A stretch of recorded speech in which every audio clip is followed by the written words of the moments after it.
In the news this week, a sociologist tells the BBC why plans to ban smacking are so flawed.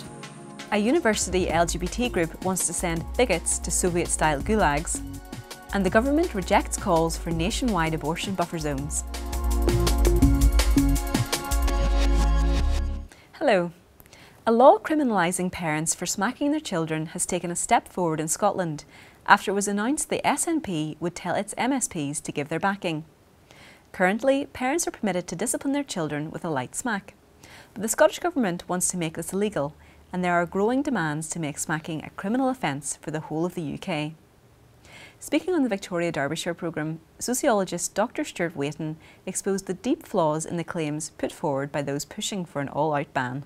What about grounding your child? Right? If you grounded an adult, that would be a criminal offence. Okay? If you told an adult to eat certain foods and force them to say, you must eat your greens, that would be a criminal offence against. There's lots of things we do to children that if we did them to adults would be seen as criminal offences. But this is what a loving parent does as part of their discipline. Government ministers are looking at ways of changing divorce law, including introducing a no-fault system. Currently in England and Wales, a couple must show their marriage has broken down irretrievably. Every year, a large number of people use the time afforded by the process to change their minds.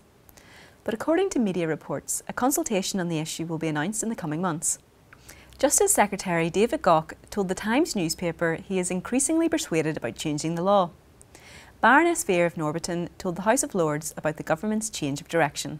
The government is looking extremely closely at this. We are looking at ways that we can reduce conflict within a divorce, whether that be no fault, whether that be under the financial provisions, whether that be for enforceable nuptial agreements. And I very much hope that noble lords will see progress in the near future. Colin Hart, director of the Christian Institute, said society has an interest in trying to keep marriages together.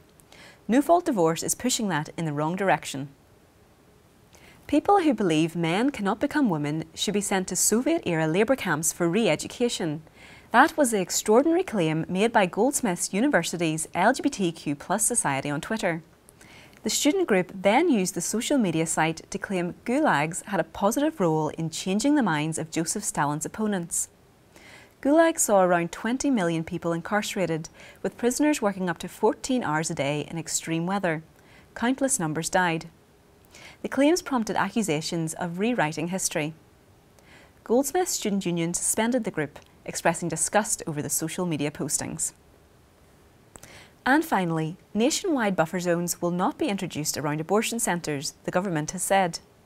Home Secretary Sajid Javid said a consultation on the issue had highlighted that nearly all pro-life activities involve praying, displaying banners and handing out leaflets. In this country, it is a long-standing tradition that people are free to gather together and to demonstrate their views. This is something to be rightly proud of. Abortion giant BPAS criticised the decision and said it would pressure individual councils to bring in bans anyway. The Be Here For Me group, which has challenged such a ban in London, spoke to the Christian Institute. Women of Be Here For Me really welcome this decision, and they see it as a victory for common sense at last. They see it as a real ray of hope that their voices might at last be starting to be listened to, because these are women who have been erased from the conversation by people who purport to be pro-woman and pro-choice. Well, that's all for this week. For regular updates and information on all of our stories, plus much more, visit our website at christian.org.uk. Until next time, goodbye.